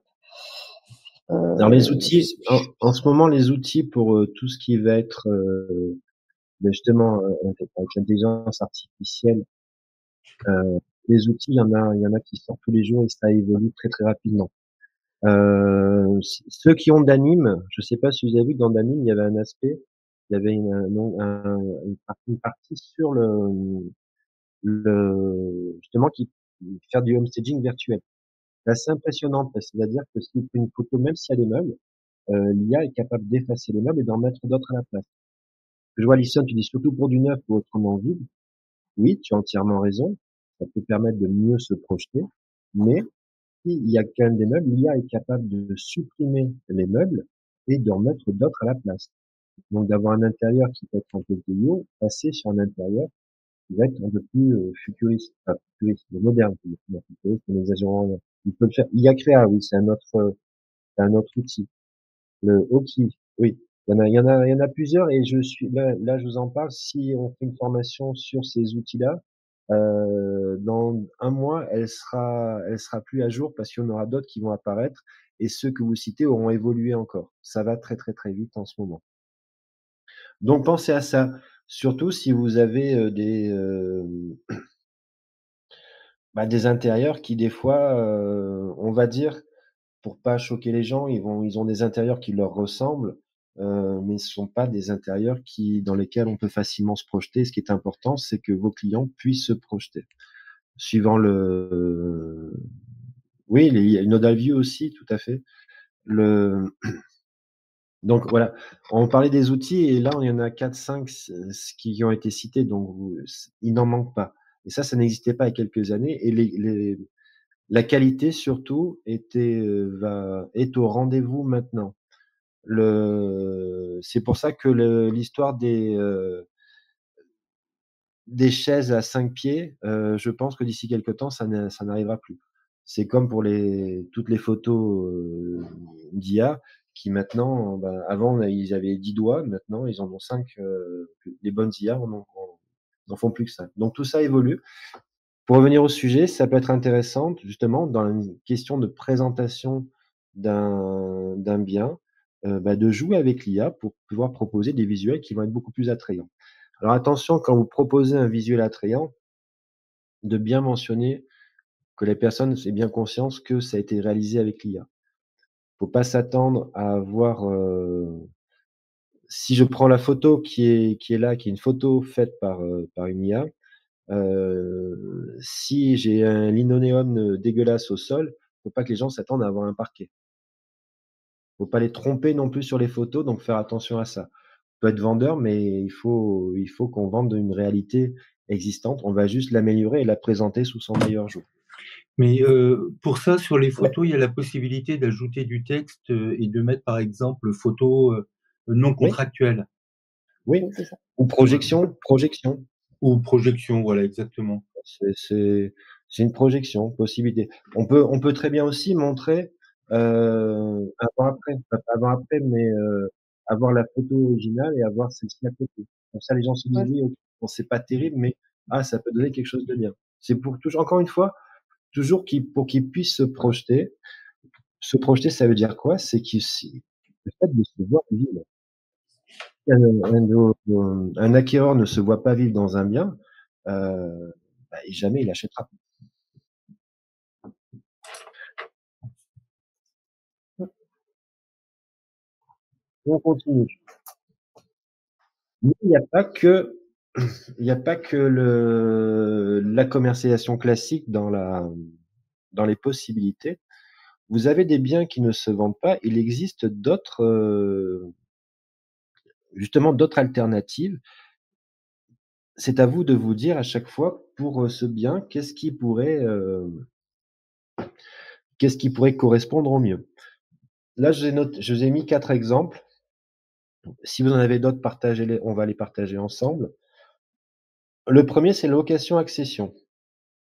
On a notre partenaire Sésame. Est-ce qu'il y a des personnes ici qui ne connaissent pas, qui ne voient pas ce que c'est, la location-accession?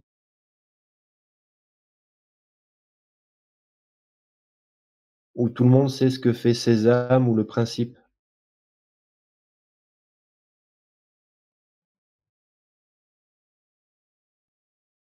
Allô? Vous êtes là?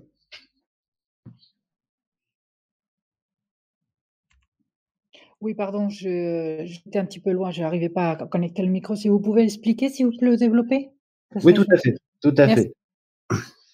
La location-accession, c'est le fait pour qu'une personne qui, n'a pas forcément, les moyens maintenant à l'instant T d'acheter un bien, de pouvoir s'en porter, acquéreur et devenir propriétaire. Mais avant qu'il soit propriétaire, il va passer un temps, il va louer le bien pendant un certain temps avant de se porter définitivement, acquéreur du bien et donc d'en devenir propriétaire. Ça peut intéresser certains de vos clients qui ne vendent pas leurs biens et qui vont hésiter. Certains vont vous dire: «Beh, je sais pas, j'hésite entre, puis si ça se vend pas, je vais le louer». Peut-être que vous en avez eu. Beh, là, vous avez les 2 en même temps. C'est-à-dire on peut lui trouver grâce à l'intermédiaire de notre partenaire Sésame, une personne qui va louer le bien et qui, sur un délai qui est prévu contractuellement dès le départ, un délai d'1 an, 2 ans, maximum 3 ans. Au bout de 1 an, 2 ans, 3 ans, il en devient propriétaire. Avec différentes formules, donc l'idée, c'est pas de rentrer dans le détail de chacune, hem, mais ça peut être une possibilité pour sortir un bien de sa zone de non-vente, en fait. C'est bon pour ça? Merci. Après on pourra revenir, vers la fin, on pourra revenir avec toutes les questions et reprendre les différents éléments. La division du bien, diviser le bien, la division foncière. Là, ça s'adresse pas à tous les, à tous les biens, mais par exemple, moi, j'avais un immeuble de 11 appartements, heu et le prix était assez élevé, par rapport au marché. En revanche, ce qui était assez curieux, c'est on pouvait constater que, heu, bah, en prix au mètre carré d'un appartement, si on divisait par le nombre de mètres carrés, c'était pas très cher. Mais c'est l'ensemble qui était gros. Donc ce que j'ai fait, c'est que j'ai vendu les appartements séparément. Pour cela, comment j'ai procédé? J'ai eu l'accord du propriétaire qui m'a dit: «Non, non, moi je veux vendre un bloc». Je dis: «D'accord, mais si au lieu de vous apporter un acquéreur, je vous en apporte 11, est-ce que ça change quelque chose pour vous?» Il m'a dit: «Oui, mais moi je veux signer qu'une seule fois chez le notaire». Je dis: «Mais si vous allez qu'une seule fois chez le notaire et que vous signez le même jour, 11, est-ce que ça change quelque chose pour vous?» Il me dit: «Non, là c'est bon». Donc j'ai eu son accord. Donc le l'immeuble, je l'ai vendu appartement par appartement. Le notaire a fait le géomètre a fait un état descriptif de propriété de façon à définir tous les millièmes, les tantièmes de la copropriété. Le notaire s'est chargé de la rédaction du règlement de copropriété et donc d'un bien qui au départ était un bien unique, on l'a vendu le jour même à 11 acquéreurs. Les actes authentiques ont été passés le jour même et en fait, la copropriété est née en même temps ce jour-là. Donc ça peut être une possibilité. De la même manière, si vous avez quand vous avez un bien avec du terrain ou suivant la zone où c'est et que peut-être c'est plus facile de couper en 2, de vendre une partie du terrain et de vendre un bien, de vendre le bien à côté avec un terrain moindre, mais qui se vendra beaucoup plus facilement. Est-ce que vous êtes d'accord avec ça? Est-ce que vous avez déjà rencontré ce genre de situation?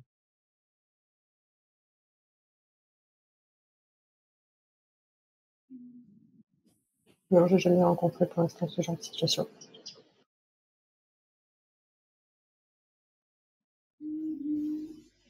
En fait, ces genres de situations, on les rencontre quand on y pense. Alors naturellement, si c'est une maison divisée en 2 appartements, ça vaut peut-être pas le coup, quoique la semaine dernière, j'ai visité un bien qui était comme ça, mais ça vaut peut-être pas le coup de diviser. Mais après tout, pourquoi pas? Si vous avez, je pense au bien que j'ai vu la semaine dernière, si vous avez une maison de 2 appartements de 150 m², le total à vendre peut être compliqué, mais peut-être que 2 appartements de 150, ça passe mieux et ça beaucoup plus vendable.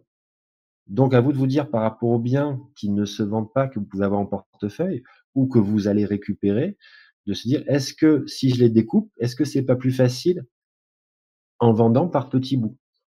Tous en même temps, mais en vendant par petits bouts. Et vous allez voir que ça peut être intéressant à la fois pour vous et à la fois pour le vendeur.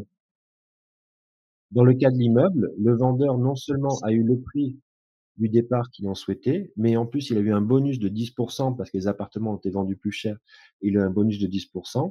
Dans l'argent qu'il a touché, ça a payé tous les frais du géomètre et du notaire pour le règlement de copropriété et j'ai pris mes honoraires sans négocier sur tous les appartements.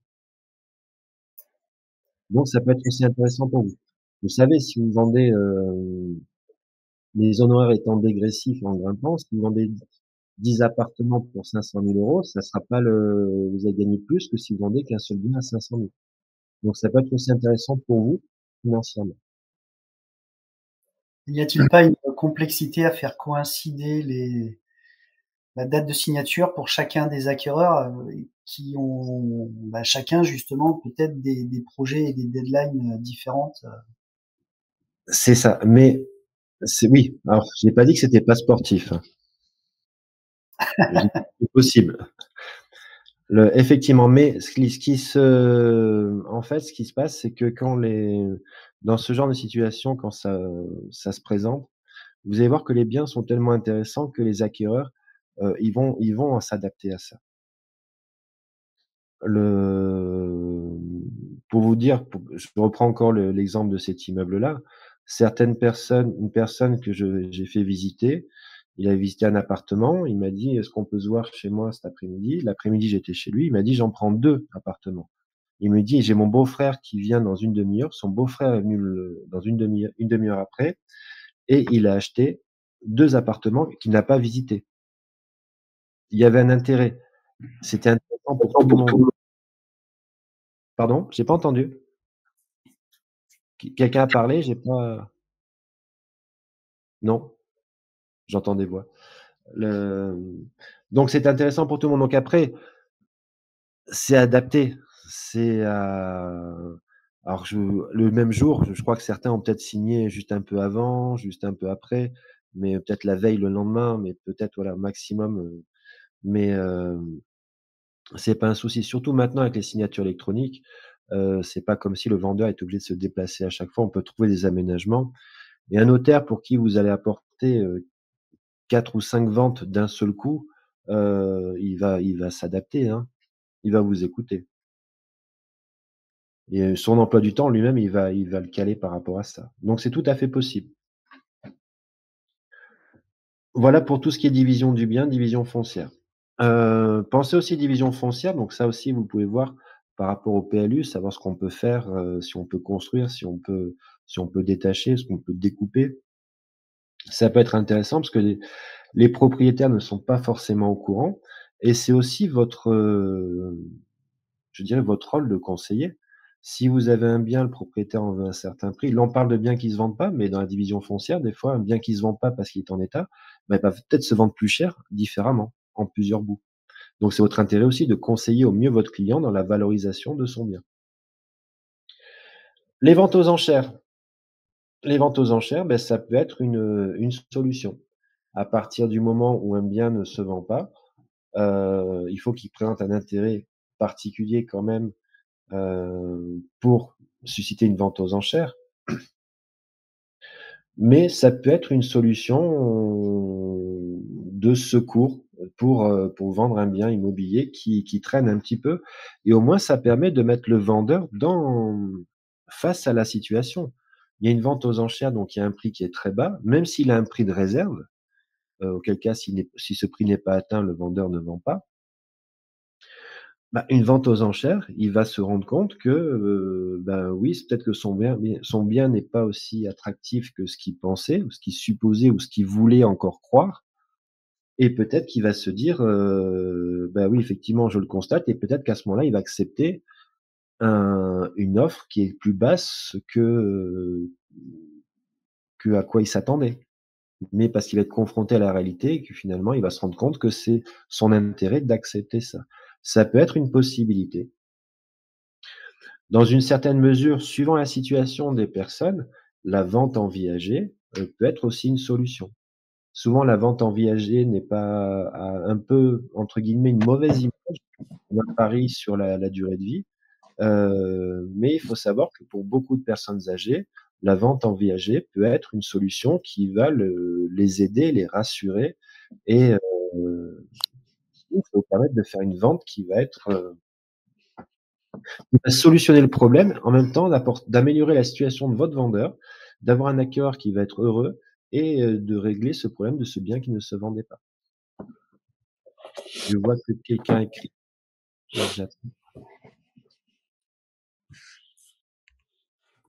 La vente en nue propriété aussi. Oui, oui, bah, je dis pensez à tout. Pensez à tout ce qui peut être possible. Après, c'est pas le plus courant, mais l'idée, c'est surtout de se dire qu'on n'est pas limité pour vendre qu'à avoir un mandat, passer une annonce, recevoir des appels de clients et d'organiser des visites. On a plein de possibilités. Les Smackers aussi, pour trouver des clients, la plupart des clients, peut-être que les voisins, alors ça, c'est dans le cadre du mandat exclusif, des mailings de proximité, des petits flyers qui sont faits sur le bien, d'avertir le voisinage comme quoi il y a un bien qui est à la vente, ça vous permet peut-être de toucher des clients. Parce que vous allez voir le voisin qui est dans la rue juste derrière et il a peut-être des amis quand il fait le barbecue le week-end qui lui ont dit: «Ah bah, ta maison elle est super, j'aimerais bien trouver une maison, dans le quartier, une maison comme la tienne». Voilà et là, vous lui informez que derrière chez lui, il y en a une, dans le quartier, il y en a une, bah, il va appeler son ami et son ami, ça va peut-être le client qui va acheter le bien. Donc pensez toujours, faut être, imaginez toujours à essayer d'être inventif au maximum, par rapport à la vente d'un bien, surtout quand, s'il y a rien qui bouge, c'est à nous d'être actifs et de faire bouger les choses. Regarde l'heure, on est dans les temps. Des questions par rapport à ça? Ou des réflexions ou des expériences?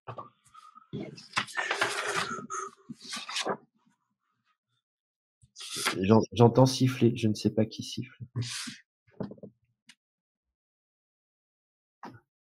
J'ai 2 écrans, donc je retourne ma souris. Hop. Non, bah, je continue. Le plus important dans tout ça, c'est vraiment vous positionner comme le conseiller du vendeur. Il faut qu'il ait bien conscience que ce n'est pas, c'est pas lui contre vous. Qu'il ait pas le sentiment que vous vouliez le faire baisser. Vous êtes là pour régler son problème. Il a un problème, il veut vendre un bien, il doit vendre un bien, ce bien ne se vend pas. À partir de là, il faut vraiment qu'il y ait une relation de confiance qui s'instille entre vous. Faut que vous définissiez, que vous lui expliquiez tout ce que vous allez faire, tout ce que vous pouvez faire, savoir ce qu'il en pense pour qu'il se projette là-dedans, qu'il soit impliqué. Plus il va être impliqué, plus il va être coopératif et en tout cas, il va se rendre compte que s'il y a pas de résultat ou si les résultats traînent un peu, il a son rôle à jouer. Ce ne sera pas que votre faute. Parce que c'est important, il va plus vous allez communiquer, plus il va comprendre, avoir toutes les informations que vous avez, plus il va accepter certaines choses comme de baisser son prix ou de revoir l'aménagement de son bien ou de faire des petits travaux, de faire des concessions sur un point ou sur un autre. C'est vraiment important que vous soyez de créer cette relation vraiment de partenaire. Vous avez exactement le même objectif, arriver à la vente du bien immobilier ensemble, avec lui. Ça, ce que j'ai remis comme mais c'est vrai que des fois, ça peut être un peu oublié et c'est vrai que des fois, c'est plus ou moins évident selon les vendeurs. Certains sont parfois un peu en opposition. Ce qui est important, c'est ce que je disais ce matin, c'est que vous êtes là pour l'aider, mais vous êtes pas des magiciens. Donc il faut qu'ils prennent conscience que si ça traîne encore ou s'il n'accepte souvent ça traîne parce qu'il refuse certaines solutions que vous lui proposez et après il va rejeter la faute sur vous. Qu'il ait bien conscience que c'est pas de votre faute. C'est que c'est lui qui vous met dans cette situation-là. C'est pareil avec un mandat simple et un mandat exclusif, hein. Dans le mandat exclusif, on peut faire plus, proposer plus de services, y compris et surtout en communication. Si ça se fait pas, si il reste en mandat simple, c'est de sa faute, en fait. C'est lui qui vous prive de moyens et ça, il faut qu'il en ait conscience. Est-ce que je suis clair là-dessus? Est-ce que vous pensez que c'est vraiment important d'avoir cette relation avec le vendeur? Ah bah, c'est la base de tout. C'est la base, mais parfois, elle peut être un peu oubliée ou, faut vraiment que ça soit centré et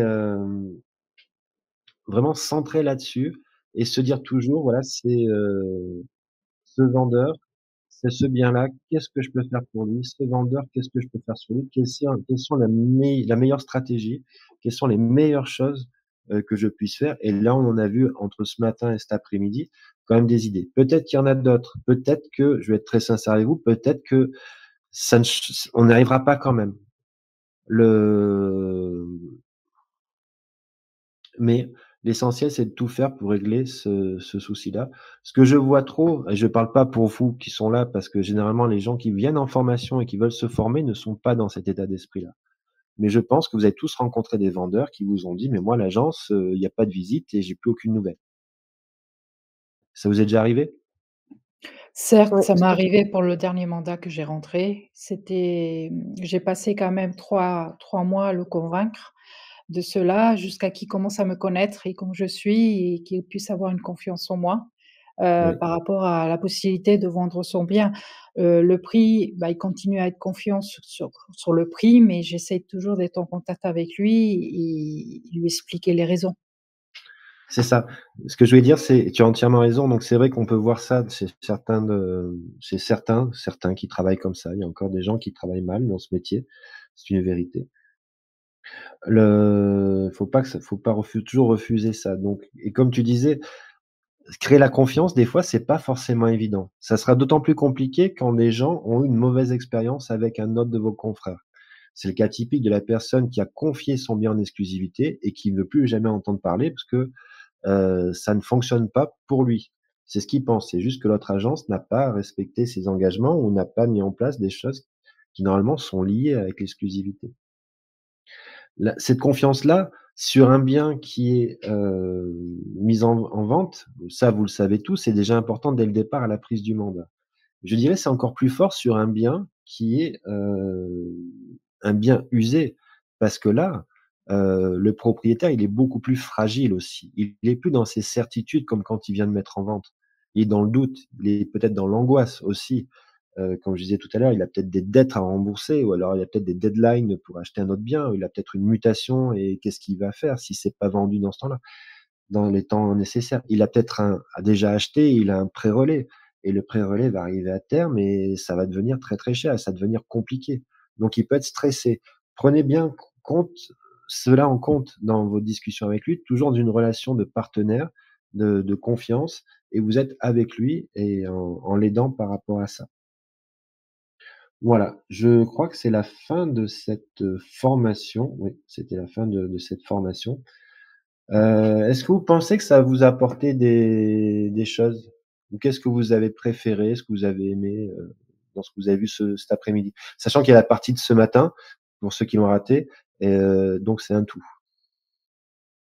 Vous avez la parole pour que ça soit un Tu sais peu que moi, ça m'a apporté un éclaircissement sur des points et puis ça m'a rassurée sur d'autres oui, et c'est vrai que, ben, je vous remercie encore pour le temps, que vous nous accordez parce que c'est des échanges qui sont, terrain et c'est, hyper important et c'est vraiment, voilà, le cœur du métier et c'est ça qui est appréciable parce que justement on peut, apporter des modifications et améliorer, bah, ce que l'on fait, si on le fait mal, quoi.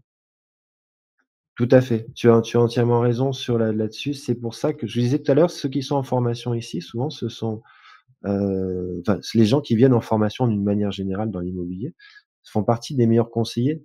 Si ce n'est pas tout de suite, ça va être c'est peut-être des personnes qui sont en devenir, parce que c'est important. On ne sait pas tout.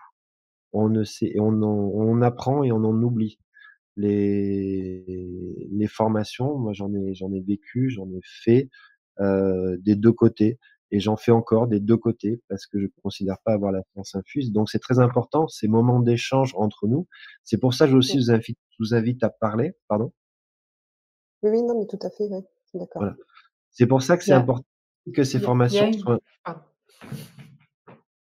C'est vrai que dans ce que vous avez dit de on apprend et on oublie, ce genre d'échange, effectivement, ça fait du bien de revenir de temps en temps et écouter à nouveau, pour mettre en place, comme il a dit Sylviane, de tout peu de remettre les idées à nouveau en place. Parce tout qu'il y à a des fait. moments difficiles, Mmh. qui nous enlève un peu la motivation, mais on y croit sur le métier, mais nous enlève un petit peu la motivation et le fait de continuer à écouter et d'échanger, ça nous remet les choses à au clair, au moins c'est plus clair. Et je vous remercie énormément de ce que vous faites. Bah, merci. Bah, c'est EXP surtout il faut remercier tout le staff de XP France aussi parce que c'est eux qui ont quand même mis ça en place. C'est surtout grâce à eux. Pour moi, ça a été un plaisir. C'était ma première formation dans un métaverse, donc ça se fête, hein. J'ai l'habitude, des formations en visio, j'ai l'habitude des formations en présentiel. Là, c'est la première avec des avatars et y compris des petits robots. Donc c'est très sympathique et c'est vrai que j'espère que je vois des fusées qui ça, c'est Thierry qui a lancé les fusées, non? Non, peut-être pas. Non, c'est Heu, moi. Ah, d'accord. Non, mais c'est très sympa et c'est vrai que ce sont des moments de personne n'a le il y a pas de gourou dans ce métier.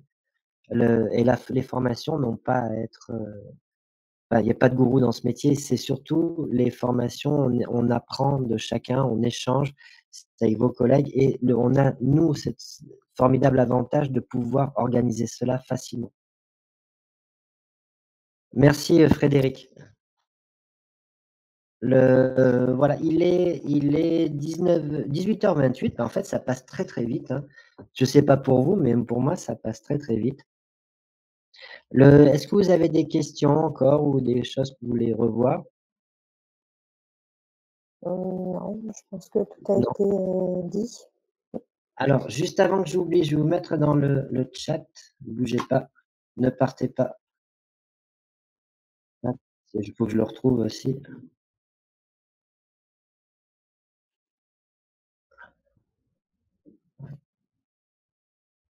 Voilà, je vous ai mis un lien dans le chat.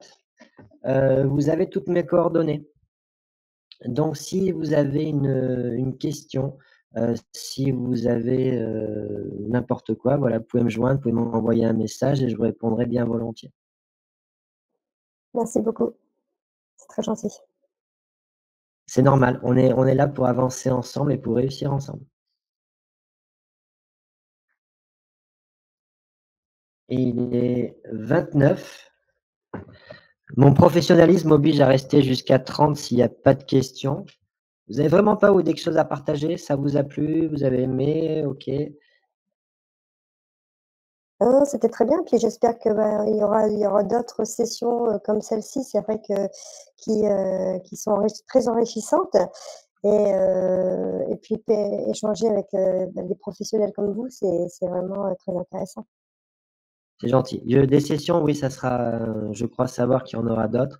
Là, c'était les premières. Il faut juste que ça soit un mouvement qui se lance et moi, personnellement, je serais ravi d'en faire d'autres aussi et voilà. Sur ce, je vais vous laisser, de passer une oui.